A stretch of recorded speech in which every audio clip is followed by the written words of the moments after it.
Welcome to the Korea Pro Podcast, your weekly guide to understanding the most pressing and complicated developments shaping South Korea. We're your hosts, Jeongmin Kim, John Lei, and Joon Ha Park of Korea Pro.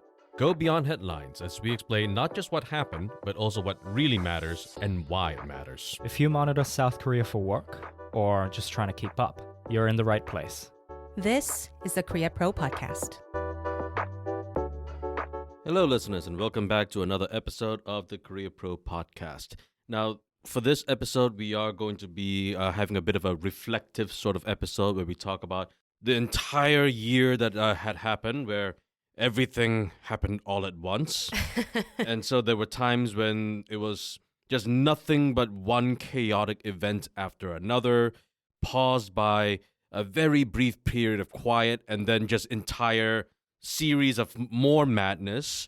And so I've personally forgotten a lot of things that have happened, and some of my memories are muddled, and some of it are connected to the previous years. But anyway, Jeongmin, Juna, you guys were also monitoring the news. So let's get started with this, huh? Well, this is the final episode of the year. The next episode will be on the first week of 2026. So Happy New Year in advance.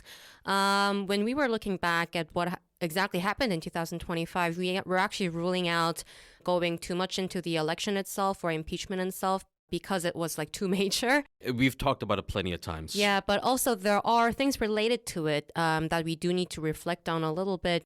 A lot of things happened this year. It started with Trump's election and the follow-up of the martial law.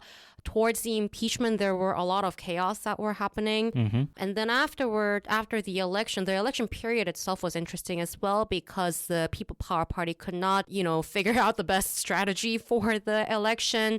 And then we saw a DP election as well. Foreign relations-wise, there were really major stuff that happened as well. Nuclear-powered submarines, first summit between Trump and Lee. Tariffs. It sort of drove the headline throughout the year. And there were a lot of major econ news as well. Our currency rate currently, it's around what? It's 1478 or something, right? Yes. And that trend kept going. The stock market sort of was revived a little bit, but it's sort of stable right now. There were a lot of things happened, and so I'll start with just delving into the chaos a little bit. So John, from your perspective, you were writing most of the executive briefings throughout the year, and there were some days you had to rewrite something because something happened at like 5 p.m., 6 p.m. that is like totally chaotic. And speaking of, what was the most chaotic development that you have to cover this year? If you have to choose one, or like a string of events that was pretty chaotic. Thanks for giving me that way out, because if I was just supposed to pick just one, it's like there's no way to be able to answer that. But yeah, it does come down to a string of events, because especially from the trade perspective, it was a causality, a sequence of events. One thing led to another. Donald Trump woke up one day and said, I'm going to impose reciprocal tariffs on everyone, including islands that contain nothing but penguins. And that eventually led to a series of counter moves, right? We saw the European Union getting very nervous and increasing regulations regarding carbon emissions. We saw Mexico raising their tariffs as well.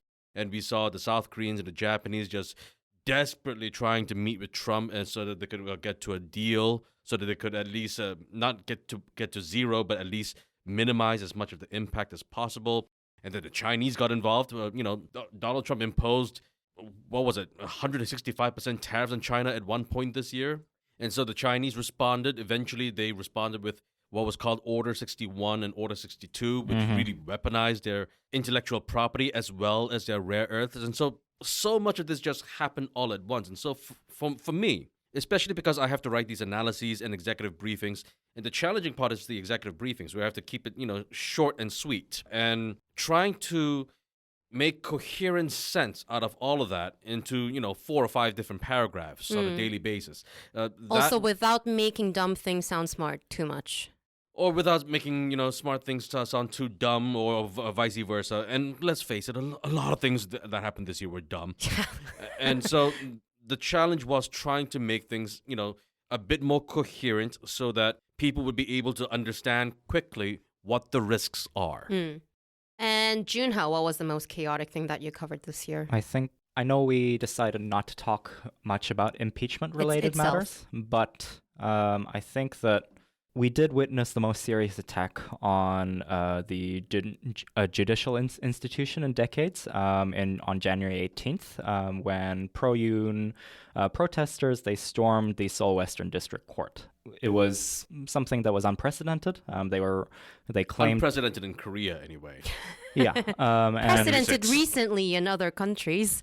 Well, yeah, that's another story. And, roughly, I think it was around about 40,000 of his supporters were gathering outside the court. But I think late into the evening, I think it was a weekend day at the time, and I got a notification on my phone saying that there were policemen that were getting hurt in front of the court and windows being smashed in for that judicial building. And I turned on the live stream, and then I saw that there were rioters that were breaking in, screaming at police officers, hurtling objects at policemen as well, and hurting journalists, and then going in and claiming that they were angry about the then President Yoon's arrest warrant being approved by that court, and they were hunting down the court official that approved that warrant. So I think that was something that the aftermath of that was pretty chaotic, as arrest warrants for those individuals that were involved were also indicted and then sent to court as well. And I think the trials are still going on. But I think that was something that really did come as a shock to all of us on the weekend. And I think that case, broadly speaking, also reflects and represents a broader shift that we saw this year, the rise of younger far-right voices. Right. I mean, we can see from the way that they came to this court was through people mobilizing online. So through, certain YouTube channels who are live broadcasting the event, live streaming the event, and how they stormed into the court and how they smashed in windows. That was all live streamed. That was all available online. And that was partly the reason why I was watching it, because we were seeing how all of these events were unfolding in front of us. And I think that journalists at the time were a little shocked at the state of the political division within the country as to how something as violent as this could actually happen immediately, or almost I think, a bit of a month after martial law. And the younger folks among those groups at the time were sort of praised as martyrs from the older Yoon people. I think that's new, because when we always knew that, just demographically speaking, statistically, younger men in South Korea are more conservative than younger women. But whatever conservative means. Whatever that means. But I think it's a different thing to talk about something on an online community, to be mobilized on the streets and, revealing their identities. Right. I mean, we've seen that in recent months as well, through the form of groups such as Taeyu Free University that have come out on the streets of Myeongdong and Itaewon to protest using words that are frankly racist towards the Chinese nationals and other nationals from different countries, but mostly Chinese nationals. And I think that that group is also comprised of youth, mostly a youth-populated group. So I think that's the main sort of concerns that came out through that event and how it's unraveled to what we're seeing today. You know what I found the craziest thing about that story was? About 60 of those people were indicted and tried and found guilty, right? Yeah. Now, let's forget for a moment that it's always a dumb idea to stick your neck out like that for a politician. But they stuck their neck out for Yoon. For Yoon! All right, leaving politics aside, the guy's an idiot. And they stuck their necks out for Yoon. Way to go, buddies. Nicely done. I hope you're happy with yourselves. Maybe it's either they don't have much to lose, or they felt like it's something so grand and important that it was worth it. This is why people should join book clubs. I think the event spoke for itself. For me, the most chaotic development that we all had to cover was the string of acting presidency. That event itself was chaotic, but also it sort of was a moment for us to look back at the legal system in South Korea, the institution, what kind of loopholes that we have that we never really had to address. But the pecking order within the cabinet, in the cases of when the president is incapacitated, the pecking order is, it starts with the prime minister, and then the finance minister, and then who? The education minister. Because that makes sense, right? Not the foreign minister, not the defense minister. It's the education It's the minister. education minister. But no offense to Lee Joo-ho at the time, who actually did a great job compared to like what we were afraid of. It was a moment where we realized, oh, this could have been a disaster because this is supposed to be someone who is head of national defense, basically making the most important orders, instructions at time of contingency. And then because there is a pecking order, what happened? Prime Minister became acting president. But even that, there was this whole chaos of, if you remember, PPP leader at the time, Han Dong-un, standing with Han Duck-soo in a press conference saying, oh, we will keep Yoon as a president, but for the time being, we will run the country. Completely that was just so ignoring unconstitutional. Constitutional principles. But they you know just what's say weird it. about that? Han Dong-un is a lawyer. I know. Like, well, how would you? I was just so confused seeing that. And then a couple days later, when Yoon was actually impeached, Han Duck-soo became the acting president. And then he was impeached as well because DP impeached him. And then finance minister sort of stepped up. But there were the whole controversy about like whether or not Constitutional Court justices. whether or not he's involved as well with martial law decisions and the thing that you just mentioned, John. And so he was impeached as well, and then it was education minister. Imagine being Lee Joo-ho, the education minister at the time. You wake up one day and you're president. What do you do? Well, if I were him, and here's the thing.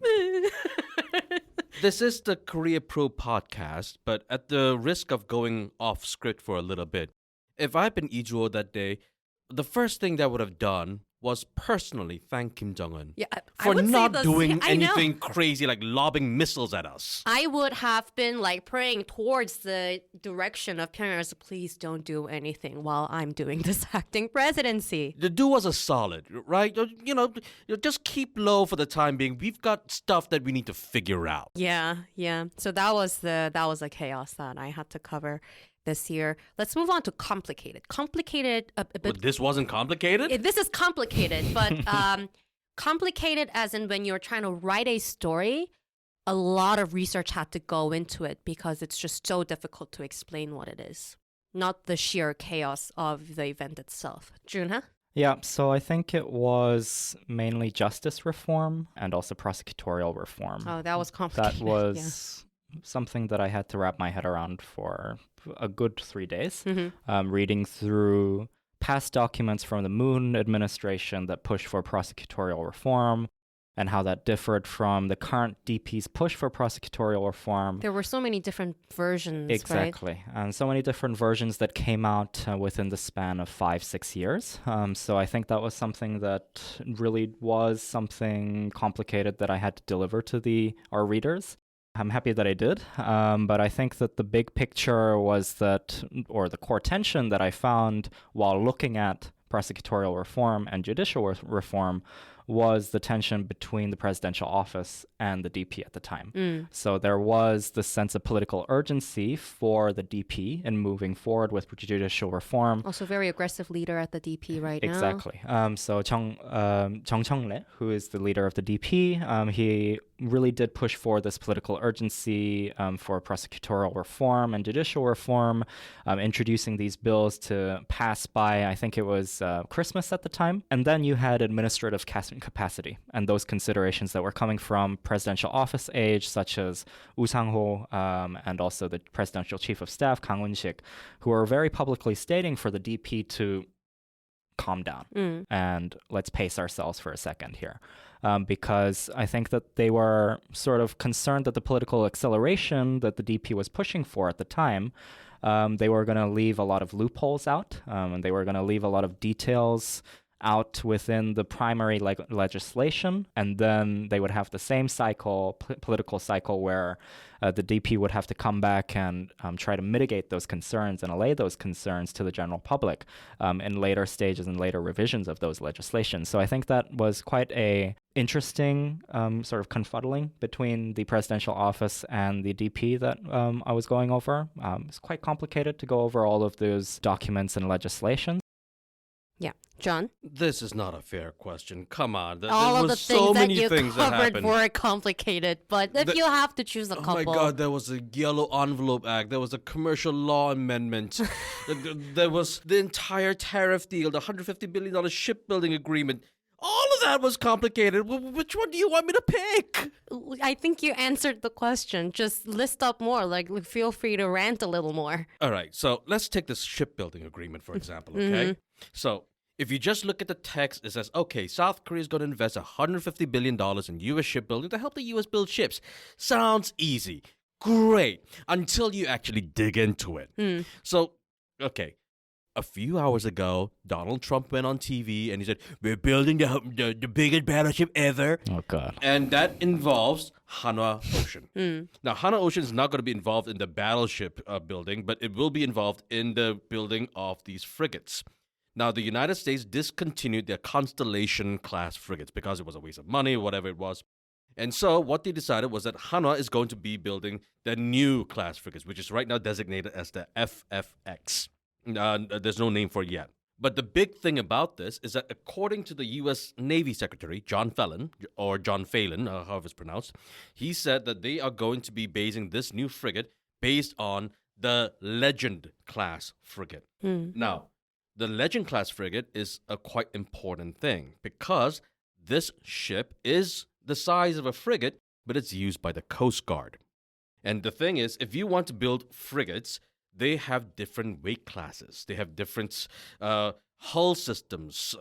So, for example, if you have a Zumwalt class destroyer, for example, these ships were designed to be hit by a missile and still be able to function. But that's because they're Tier 2 or Tier 3 armored vessels. A Legend class frigate is a Tier 1, which means if it's hit by a missile, it goes bye-bye. It goes under the water. And so when the U.S. says Hanwha Ocean is going to be building a lot of these new FFX frigates based on the Legend class hull, what that means is that, yes, it's going to be part of the $150 billion deal, and it's going to help the U.S. come up with a lot of numbers for their ships. They have a very ambitious date, 2028.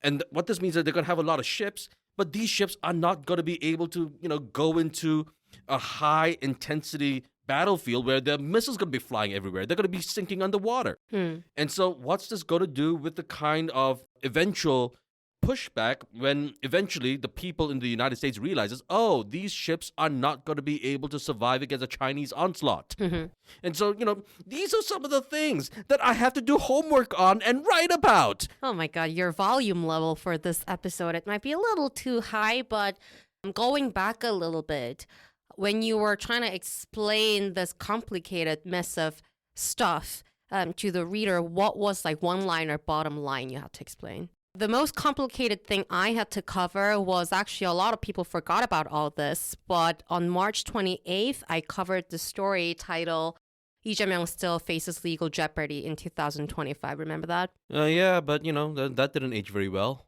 Well, no, or well for him. But the thing that was so complicated for me to sort of understand is that there are, I think, 7 or 8 different allegations against him, but there were 5 cases because some are merged, like the urban cases, urban redevelopment, bribery cases were merged, and these were like all still going on when there was an election campaign. So this was like a major variable until the very end, remember?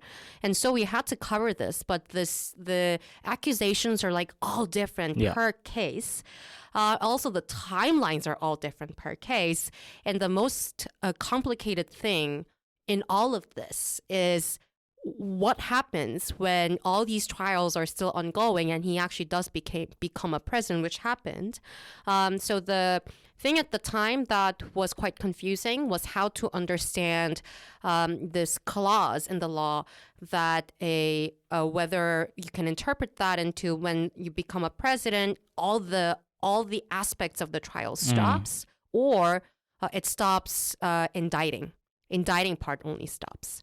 So this was an issue even after he was elected. But in July, I think, most of these cases, the courts voluntarily sort of made an announcement that they are suspending them, right? That makes sense, though. Yeah.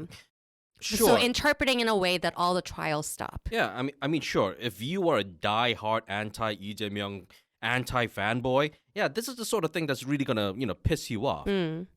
He is the sitting president now.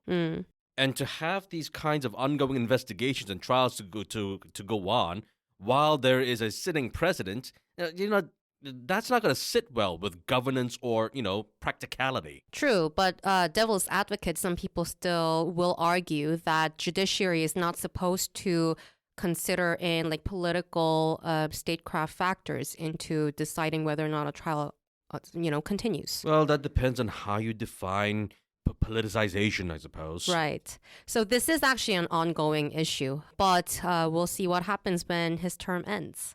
Last question-ish is, this was the most difficult question, right? Uplifting development. I don't know what that word means. Yes. So to explain, something could have been way worse, but it wasn't as bad as we expected. Relatively. Well, I'll go to Joon Ha first because John's giving me this look that there was absolutely nothing uplifting. Well, I'll give you the look too. Yeah, okay. But I think the lack of, we were expecting and we were sort of concerned. We were very concerned that if impeachment went both ways for both sides of the political route, from the Constitutional Court on April 4th, then there could be some political unrest and some violence from the political right and also the political left. So that's why we journalists prepared all the gadgets to, stay safe. Yeah, and it wasn't really a brazen concern because we did see when some of our journalists were heading to Hannam-dong, right in front of Yoon's residence, when his arrest warrant was being executed, there was a lot of political violence there as well. And we saw, as we mentioned at the start of this podcast, we also saw political violence happen in January as well. So I think it was not something... Also, Lee was stabbed in the neck at one point too. That was right? That was last year. Yeah, I mean, like not this year, but something like that did happen. We have seen an uptick in political violence within our political spectra, but I think that the lack of violence after and sort of the level of sort of acceptance that came after the Constitutional Court's verdict, since it was unanimous and it was very clear, the language in suggesting that Yoon's actions on December 3rd were unconstitutional. I think that there was quite a relief for most of us in the room that were monitoring the events that were unfolding on April 4th, that there was no violence because people went home. Yeah, and because we saw, I think it was when Park Geun-hye's impeachment was upheld by the Constitutional Court, which was also unanimous, we saw political violence happen then. Someone died from one of her supporter banks because when they jumped on a police car, part of the police car fell onto their head. This was something that was concern throughout the whole journalist cohort here, but there was a relief that it did not happen. Mm-hmm. John? But before I move on to my part, I just wanted to say that, but we have seen increased threats of violence. Just the other day, we saw, it was a hoax call, but someone said that they had planted a bomb in the defense ministry. We saw a lot of hoax calls this year, right? Well, I think even during the presidential election, Lee was going around wearing a bulletproof vest. Mm-hmm. A bulletproof vest for a presidential candidate, no matter what side of the political aisle that they stand upon, is not a sign of good political sort of bipartisan unity. Well, especially here in this country, right? We don't have guns here-ish. But there were death threats coming to... Han Dong-un too as well. At the politicians face death threats. Schools, all sides of the political aisle. Schools, police departments, the defense ministry face bomb threats. Now, granted, a lot of these bomb threats were just... Not a lot. All of them turned out to be hoaxes. But, that's not something that you should take lightly. You have to investigate anytime there's a hoax. But I don't know if this is politically motivated or if this is just some kids with too much time on their hands or old people with too much time on their hands. Or all of the above. But, yeah, we have seen an uptick in perhaps not actual violence, But although we have seen that, but also threats of violence. Threats of violence and people speaking more openly in violent language. I think there was definitely that uptick. And, Bae Hyun-jin, the PPP lawmaker, I think that was like last year, but being assaulted by a middle school kid with a stone. That was crazy. So I guess partly uplifting then? Partly uplifting. Could have been worse. Could have been worse. But it's bad. Yeah. Yeah. Okay, so my actual turn to answer. Because you're the happiest person in the office. Yes, Happy is my middle name. Yes. John Happy Lee. All right. So, well, the one's value is at 1478, but it's not 5,000 to the dollar. Tariffs at 15%. It's not at 115%, so that's great. The Chinese weaponized their rare earth minerals supply chain, but it was only for about a couple of weeks. It wasn't, for 20 years. So, yeah, things are hunky-dory. Right, but when let's say like with tariff, for instance, what were the worst case scenario that could have happened? But what exactly actually did happen? The worst case scenario, as far as tariffs go, was that they were going to impose 25% tariffs. And so 25% tariffs, if you just take a look at that number, it doesn't seem that bad until you compare it to where it was, which was actually 0.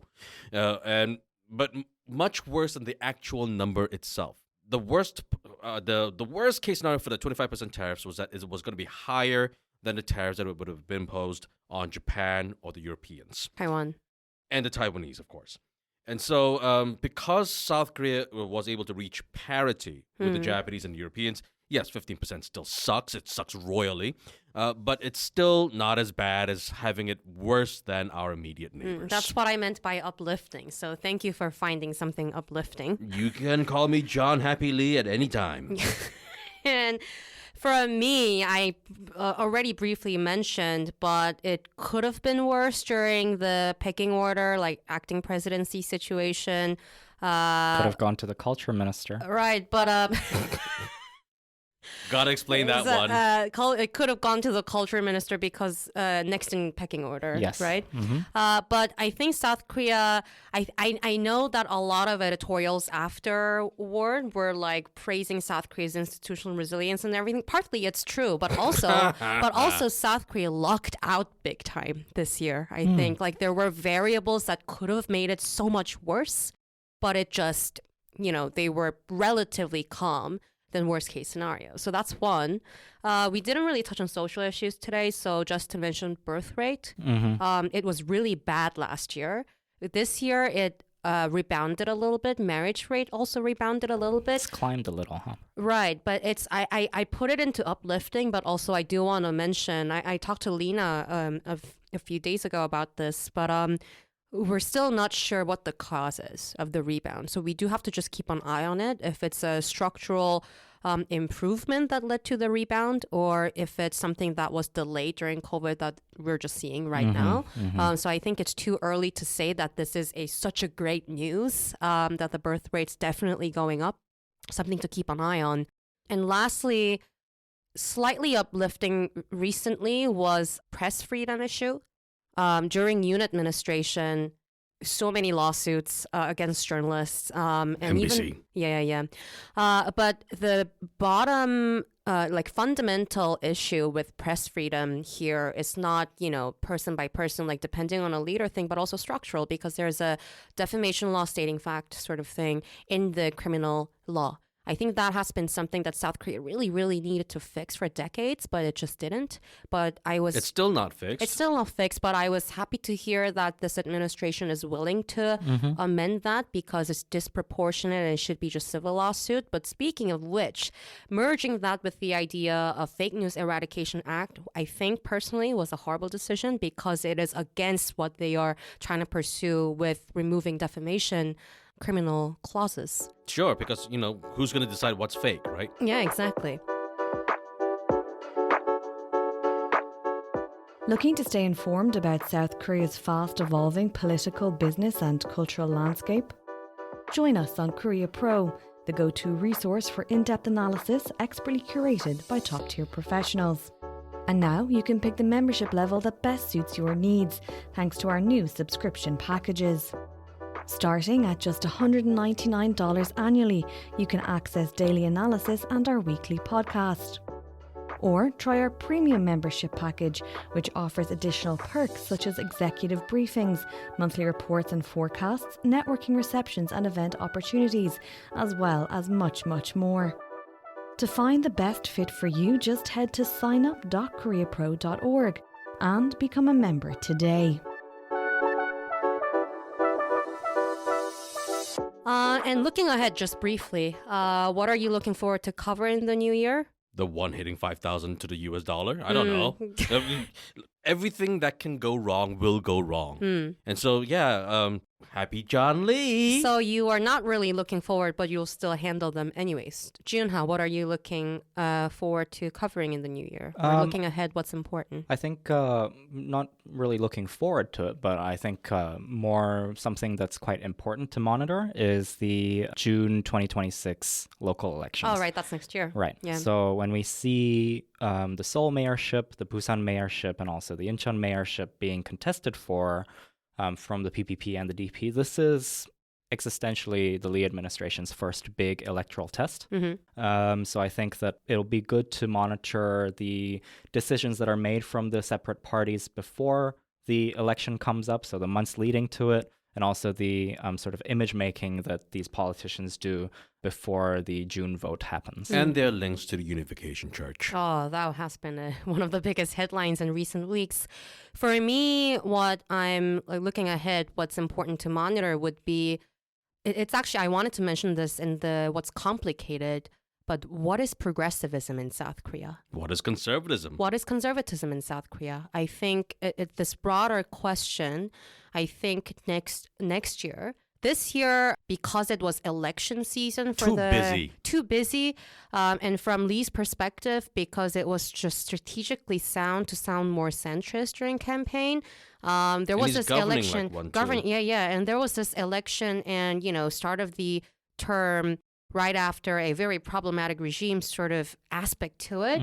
But I just wonder in coming year or two, will this stick as a new type of progressivism in South Korea, not just politicians, but supporters as well? Will it become a new identity of the party, or will it fade? Frankly, I think that we are at the post-ideological era now. Yeah. It doesn't matter what left or right means anymore. Now it's about power and governance and who gets to stay in power. And the only way that you can stay in power is if you deliver results. Right. And that's going to require a mixed bag of ideological thoughts and philosophies. And I think that matters a lot. It means something like bigger for South Korea compared to other countries where a lot of leaders are moving towards just transactionalism and national interest, because in South Korea, ideology used to be something very, very important. That was the driving factor. Yeah, driving factor of not just self-identity, but figuring out who the other is. I think when you look at the National Assembly pool right now, the cohort, there's not really a clear divide between who represents what. We've seen the Jimbo, the Progressive Party, as they call themselves. We've seen them stand on a plethora of issues. We've also seen 조국 혁신당, the Rebuilding Korea Party. They've also stood on a plethora of issues. We don't really know where their political position stands on each issue. We used to be able to see that, when we were monitoring events, even in 2020. But as of now, I think I have to agree with John that we are living in, especially after Yoon's administration came and went, we are living in a post-ideological world. And I think that will continue until 2030, to be honest. So something to keep an eye on. Their one stand is, staying in power. And on that very extremely happy note from me, happy holidays, Merry Christmas. Thank you for sticking with us this entire time. I know that is the highlight of your week. So please tune in again every week, because we are going to have so much more to talk about in the new year. And lastly, I do have to mention, thank you, Lena Park, for always working in the shadow. She's always in the room when we are recording these episodes, and she has to cut out a lot from the videos because we swear and we... By we, she means me. Yes, like brain fart moments, gazing into the void and stuff like that. So thank you very much, Lena. Bye-bye. And that's a wrap. Thanks for tuning in. If you want to know more, sign up for our daily executive briefings. We'll brief you on all you need to know from the past 24 hours and why it matters, delivered to your inbox every morning. If you want to stay ahead of the curve, sign up for Korea Pro to get a full package of insights, from daily expert analysis to profiles, month in review, week ahead, and more. And until next time, I'm Jeongmin Kim. I'm Joon Ha Park. And I'm John Lee, and we'll see you next time on the Korea Pro Podcast.